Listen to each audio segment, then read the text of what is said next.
Mengenal penyakit kencing darah pada sapi.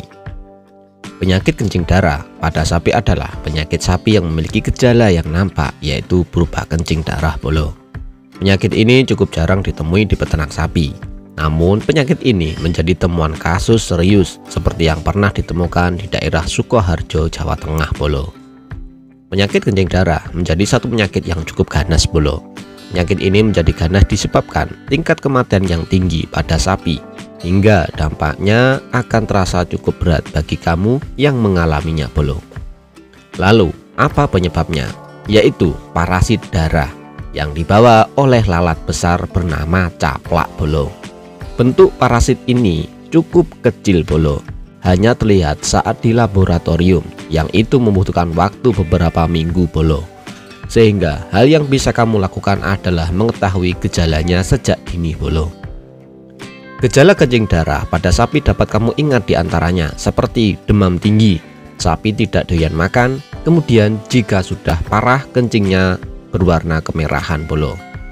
Jika berlanjut ke tingkat yang lebih parah, air kencingnya berwarna hitam seperti kecap. Apakah penyakit kencing darah ini menular? Jawabannya menular bolo. Hanya saja penyakit ini tidak menular secara kontagius atau kontak langsung bolo, melainkan melalui lalat penghisap darah.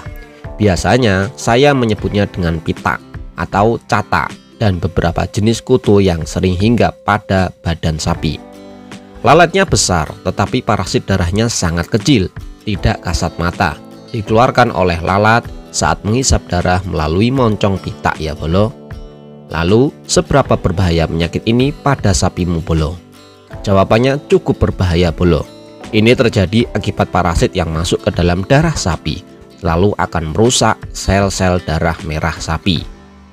Dalam waktu beberapa hari saja, jika tidak ada penanganan tim Kes1, maka sel darah merah akan habis atau mengalami anemia berat bolo. Gejala yang lain kadang ditandai mata berwarna pucat kekuningan.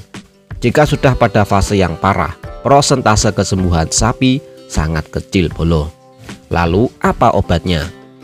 Penyakit ini obatnya hanya bisa diberikan oleh dokter Kes1 ya bolo. Meski tingkat kesembuhan penyakit ini hanya sekitar 30% saja bolo, namun kamu bisa memberikan obat alternatif berupa vitamin dan jamu bolo. Di antaranya bahan jamunya adalah seperti lengkuas, kunyit, dan telur bebek atau telur ayam ya bolo. Bagaimana pendapatmu tentang hal di depan? Tulis di kolom komentar ya bolo. Sekian, salam ternak, semangat bolo.